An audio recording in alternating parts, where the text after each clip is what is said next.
Muy buenos días. Hoy vamos a continuar con nuestra serie de metabolismo de carbohidratos. En este segundo episodio vamos a revisar cómo se da la absorción de los carbohidratos y cómo se induce y cuál es el efecto de la insulina. Entonces, para esto los objetivos de este video son comprender el procesamiento y absorción de los carbohidratos de la dieta, entender los mecanismos moleculares en la liberación de la insulina y reconocer los efectos moleculares de la insulina sobre el metabolismo de los carbohidratos. Sobre este último objetivo, debo decirles que parte se va a complementar con los videos posteriores que subiremos sobre este tema de metabolismo de carbohidratos. Entonces vamos al primer tema, absorción de los carbohidratos de la dieta. Entonces aquí tenemos un individuo el cual va a comer papa, yuca, plátano, va a comer alimentos vegetales que contienen almidón, pero también puede tomar leche o también puede comerse un brownie, el cual es rico en sacarosa. Inicialmente hay un proceso de rompimiento de estas moléculas grandes de los alimentos a través de la masticación. Y allí también encontramos una sustancia que va a ayudar a todo este proceso digestivo, que es la saliva. La función de la saliva no es la digestión de los nutrientes, sino que es la conversión de la comida en una masa homogénea durante la masticación. En la saliva se encuentran dos enzimas que son la alfa-amilasa y la lisozima. Ambas enzimas son endoglicosidasas. ¿Qué significa lo de endoglicosidasas? Son enzimas que rompen enlaces glicosídicos, pero que están en la parte interna de los polisacáridos. Hay otras enzimas que se llaman exoglicosidasas. Estas rompen los enlaces glicosídicos que se encuentran en los extremos del polisacárido. Es como las proteasas. Hay endoproteasas que rompen los enlaces peptídicos del centro de la proteína y exoproteasas, o también con los ácidos nucleicos. Las endonucleasas rompen los ácidos nucleicos en el centro y están las exonucleasas que empiezan a romper por los extremos. Estas dos enzimas, la alfa-amilasa y la lisozima, que se encuentran en la saliva, son endoglicosidasas. Entonces lo que va a hacer la alfa-amilasa es que corta los enlaces alfa 1 y 4, alfa 1,4 que están en el almidón. La alfa-amilasa no hidroliza disacáridos o trisacáridos. Ella contribuye a degradar esos polisacáridos en disacáridos como la maltosa o trisacáridos como la maltotriosa o en alfa-dextrinas. Por ejemplo, aquí tenemos el almidón y a partir de la alfa-amilasa e incluso también de la alfa-amilasa salival o de la alfa-amilasa pancreática, este polisacárido, el almidón, se puede convertir en maltosa, isomaltosa o en trisacáridos como la maltotriosa o en dextrinas, que son triosas que contienen enlaces alfa 1 y 4 y enlaces alfa 1, 6. Entonces, la acción, volviendo a la alfa-amilasa salival, ella tiene una acción óptima en un pH entre 6,5 y 7, que es el pH de la saliva, y puede incluso actuar inicialmente en el estómago hasta que el ácido gástrico penetra el bolo alimenticio y allí sí es desnaturalizada esta enzima. Otra función, como un dato eh, aislado, otra acción de la alfa-amilasa es limpiar los dientes cuando entre ellos queda el almidón. Después de masticar, de la masticación, los dientes quedan sucios con almidón y ella se encarga de disolver este almidón y por tanto proteger los dientes. Por esa razón, los pacientes con cáncer, a los cuales se les ha destruido sus glándulas salivares por la radiación, tienden a, a desarrollar más caries dental. La otra enzima que les mencioné anteriormente, que es la lisozima, ella realmente no va a participar de la digestión de los nutrientes, de la hidrólisis de los nutrientes. Ellas tienen más un efecto antiséptico. Ellos rompen, esa enzima rompe los enlaces beta 1,4 de los peptidoglucanos que se encuentran en la pared celular de las bacterias. Entonces tiene un efecto más antiséptico. Por eso los animales, cuando tienen alguna herida, la lamen usando la saliva como antiséptico. Vale recalcar que bacterias como las gram negativas son resistentes a este efecto de la lisozima porque tienen otros componentes en esa pared celular que están protegiendo el peptidoglucano. Pero muchas bacterias sí son lábiles al efecto de la lisozima. Pero entonces nos enfocamos más en la alfa-amilasa por su efecto sobre los carbohidratos de la dieta. Una vez esos polisacáridos ya se han convertido en oligosacáridos, ya sean trisacáridos o disacáridos, van a llegar al intestino delgado. Allí, en las criptas de Lieberkühn, se secreta entre 1 y 2 litros de fluido acuoso diariamente. Pero esta secreción está casi desprovista de enzimas digestivas. Y esto es porque la mayoría de estas enzimas están unidas a la superficie luminal de los enterocitos. Acá en esta imagen tenemos esquematizado la superficie luminal del enterocito. Este es el lumen intestinal. Aquí llegan el bolo alimenticio, aquí llegan los oligosacáridos que mencionábamos anteriormente, este es de acá. Y estos son los enterocitos. Esta es la membrana de los enterocitos. Y en esas membranas se encuentran unidos las diferentes enzimas. Acá tenemos, por ejemplo, la sacarasa, la isomaltasa, también está la lactasa. Y el dominio catalítico de estas enzimas se encuentra dirigido hacia el lumen intestinal para tener contacto con estos oligosacáridos. Entonces, cuando estos tienen contacto con los oligosacáridos, rompen, hidrolizan los enlaces glicosídicos, liberando los monosacáridos.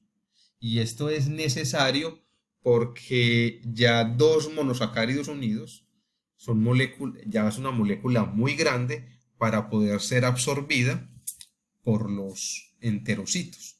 Entonces, una vez estos monosacáridos son liberados, pueden ingresar a los enterocitos y por ende ya al resto del organismo.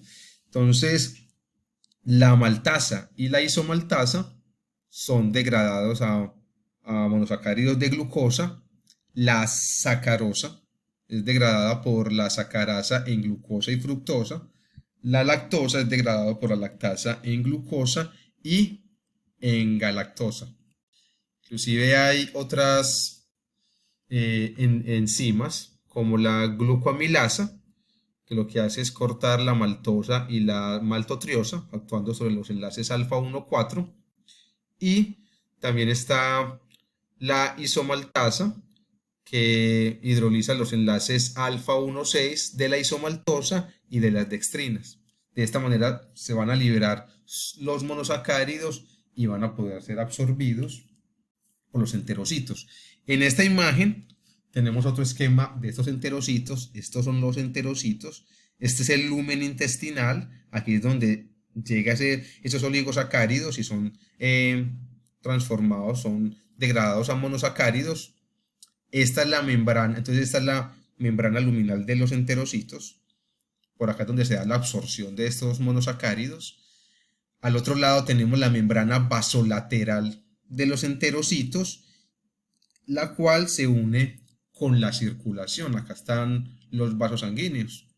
Entonces lo que pasa es que cuando ya los monosacáridos están libres, eh, tanto la galactosa como la glucosa va a ingresar al enterocito a través de la proteína transportadora SGLT1 o transportador 1 de glucosa y sodio. Y menciona glucosa y sodio porque es un transportador sin porte. Va a transportar una molécula de glucosa o una molécula de galactosa y dos iones de sodio. Estos van a ingresar y luego el sodio, para mantener la osmolaridad de la célula, el sodio luego es liberado fuera de la célula a través de la bomba de sodio y potasio, donde hay un gasto energético. Contrario a esto, la fructosa no necesita un transportador sin porte, ella ingresa sola a través de los canales GLUT5. GLUT significa transportador de glucosa y hay diferentes GLUT, más adelante los vamos a mirar. A través del GLUT5 la fructosa entra sin necesidad de un cotransporte, como si se requirió acá con los iones de sodio.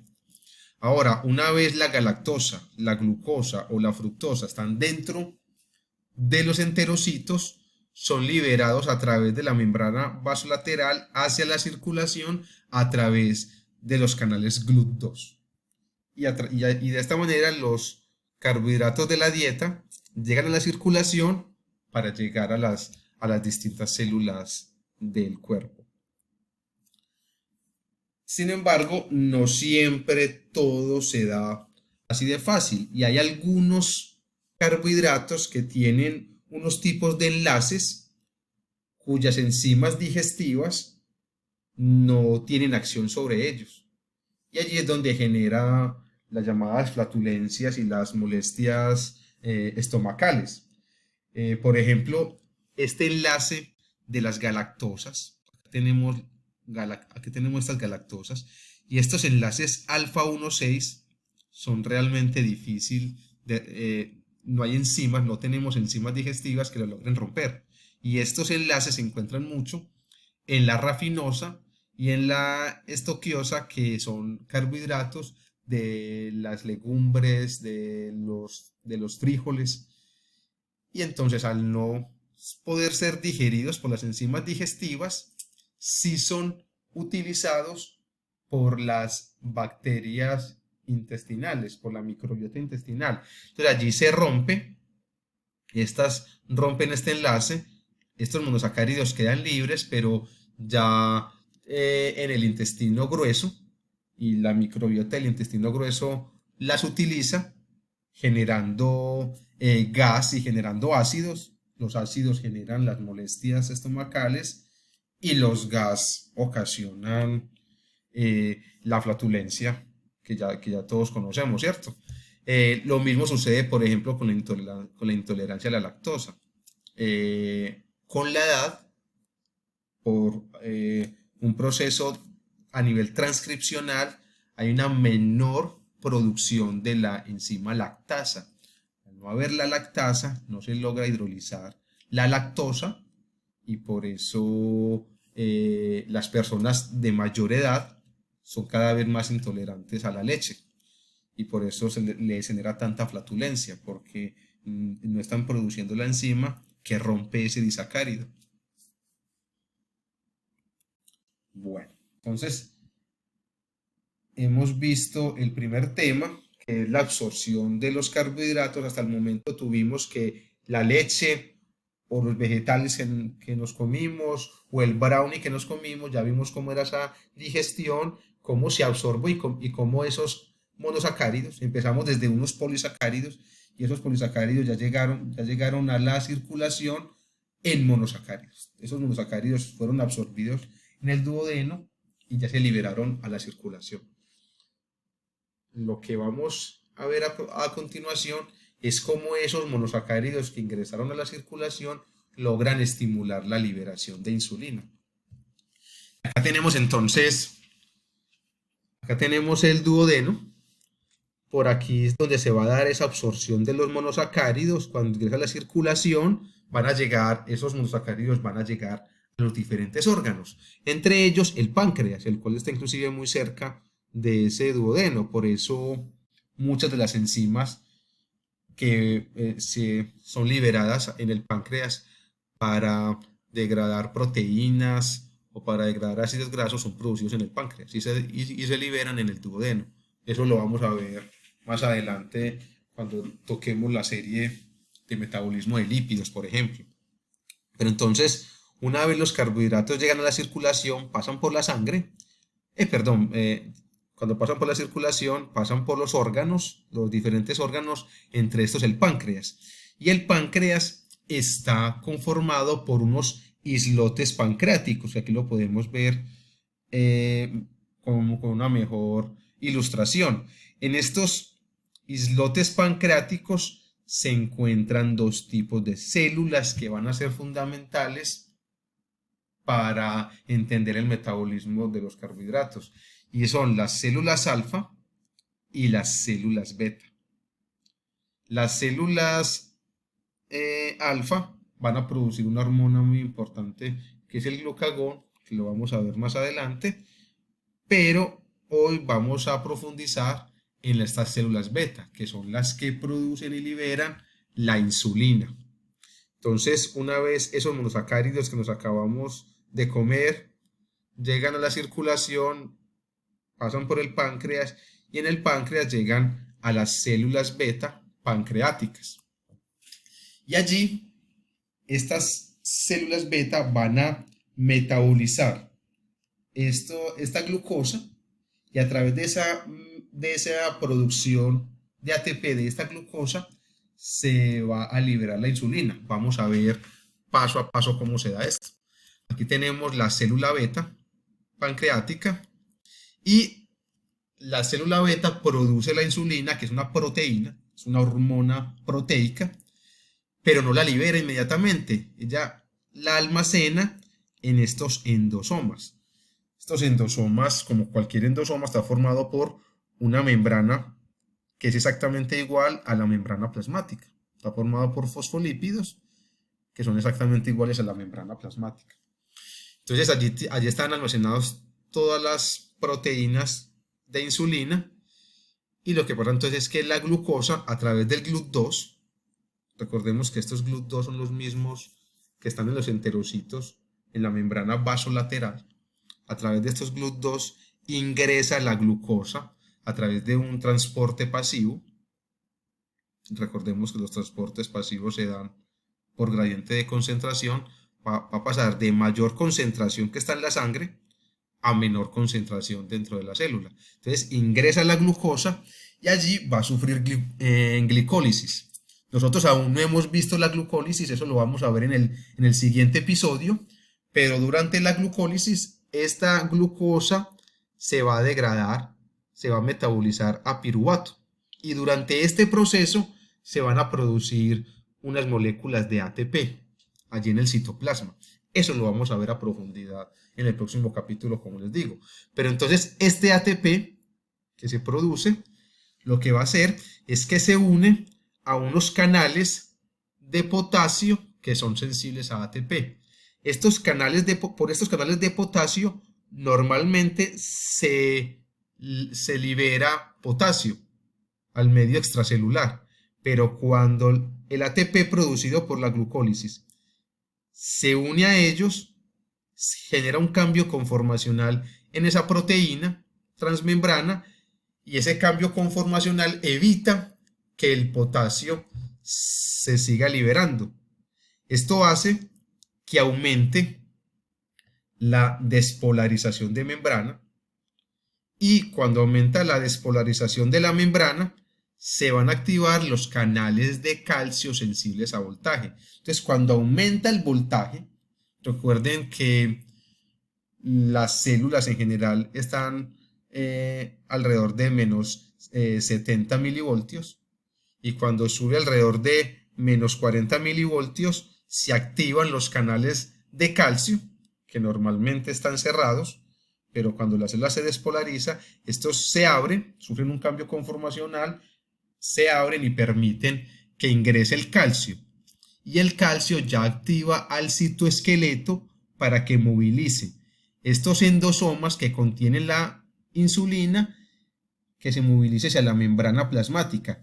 Y como esta membrana del endosoma está formado por lo mismo que esta membrana celular, está formado por fosfolípidos, al unirse se fusiona y al fusionarse se logra liberar la insulina.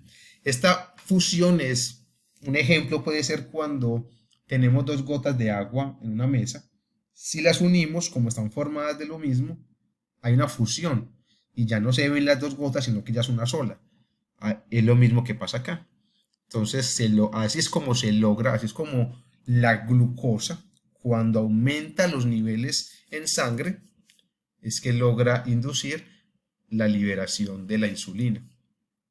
Normalmente tenemos entre 80 y 90 miligramos, entre 80 y 90 miligramos sobre decilitro de glucosa en sangre. Esto equivale más o menos a 50 milimolar por litro. Y después de una dieta, estas concentraciones aumentan y generan este proceso en las células beta pancreáticas. Así es como la insulina se libera. La insulina se libera, pasa a la circulación y allí llega a las diferentes células. Entre estas las células, los adipocitos, las células musculares. En estas células se encuentran los canales, las proteínas transportadoras para el ingreso de la glucosa. Estos van a ser los GLUT4, pero estos GLUT4 se encuentran en endosomas en el interior de la célula, así como lo vemos acá. Entonces, en estos momentos, la glucosa no es capaz de ingresar a estas células, a las adiposas o a las musculares. Entonces, debe haber un proceso de activación de esta célula para que estas proteínas transportadoras, estas GLUT4, se logren expresar en la membrana plasmática de estas células y ahí sí logre entrar la glucosa. ¿Cómo se da este proceso? Esto es lo que va a activar la insulina. Lo que hace la insulina es unirse a unos receptores. Recordemos que esta es la membrana plasmática de las células musculares o de los adipocitos. Este es el interior de la célula, este es el exterior, este es el espacio extracelular. Entonces la insulina llega y se une a unos receptores tirosinquinasa. Esos receptores tirosinquinasa, al unirse a la insulina, se autofosforilan e inducen el reclutamiento de la proteína IRS o sustrato 1 del receptor.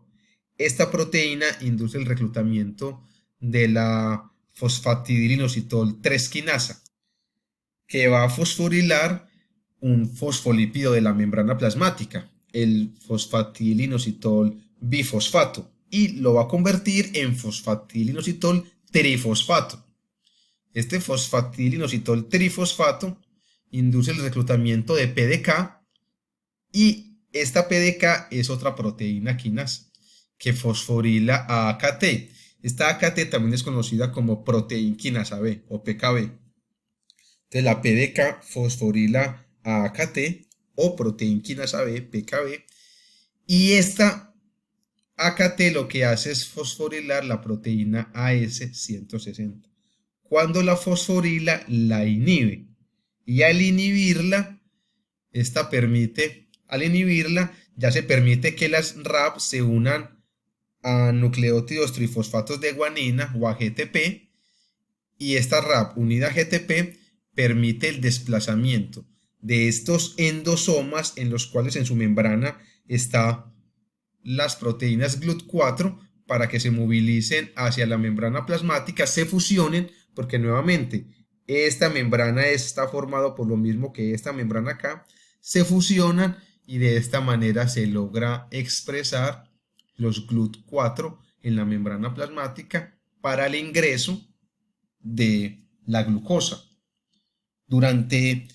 En la diabetes tipo 1, me voy a devolver acá, en la diabetes tipo 1 hay una enfermedad autoinmune, entonces los linfocitos TCD8 reconocen como extraño a las células beta pancreáticas, la reconocen como si fuera un injerto, un agente extraño, entonces los atacan, las eliminan y el individuo ya no produce insulina. Y allí está la diabetes. Entonces por eso se tienen que aplicarse, tienen que inyectarse insulina. Y en la diabetes tipo 2, por el constante estímulo de esta vía de señalización, ya sea porque se coma constantemente o porque no se tiene una vida saludable, no hay ejercicio, se come constantemente, esta insulina se está produciendo constantemente, está activando constantemente esta vía de señalización y llega el momento donde hay lo que se denomina como una anergia. Ya por mucho que la insulina se una acá, ya no activa esta vía de señalización. Y al no activarla, se pueden aumentar los niveles de glucosa en sangre, pero no se van a expresar estos GLUT4 en las membranas plasmáticas, entonces se van a mantener esos niveles altos de glucosa que va a conllevar a otros problemas. Entonces esto es lo que llamamos como la resistencia a la glucosa, que en realidad es resistencia a la insulina. Allí es donde se da, así es como podemos entender la diabetes tipo 1 y la diabetes tipo 2. Esta es otra manera pues como de mirar acá el esquema. Aquí tenemos la insulina que activa para que estos endosomas donde se encuentran los GLUT4 se puedan transportar y fusionar con la membrana y expresar de esta manera los GLUT4 en la membrana plasmática para que por el mismo transporte pasivo ingrese la glucosa de mayor concentración, que es en la sangre, a un lugar de menor concentración, que es en el interior de la célula. Y como se los mencionaba anteriormente, hay distintos tipos de GLUT. Está el GLUT1, que se encuentra en la mayoría de tejidos y es el encargado de tomar la glucosa basal. Está el GLUT2, que se encuentra en el hígado, en el intestino, como ya lo habíamos visto, y en las células beta pancreáticas. Este se encarga de la toma de la glucosa cuando ésta aumenta las concentraciones, por ejemplo, después de cada comida. Están los GLUT3 que se encuentran expresados en cerebro y se encargan de la toma de la glucosa en las neuronas. Y el GLUT4, que es el que acabamos de hablar, es este de acá, que es el que se encuentra en el tejido adiposo, en los miocitos y en las células cardíacas. Y son los que son insulinodependientes para su expresión en la membrana plasmática de estas células. Bueno, muchachos, espero que hayan aprendido o hayan recordado estos temas, que les haya quedado claro. Cualquier inquietud o cualquier duda que tengan al respecto lo pueden copiar acá en los comentarios. Vamos a estar muy pendientes de revisar y de contestar cada uno de sus comentarios. Y si les gustó el video y se aprendieron bastante, les pido por favor que nos sigan en nuestras diferentes cuentas. Somos una comunidad nueva y tenemos toda la intención de crecer y de aportar en el conocimiento de las ciencias biomédicas.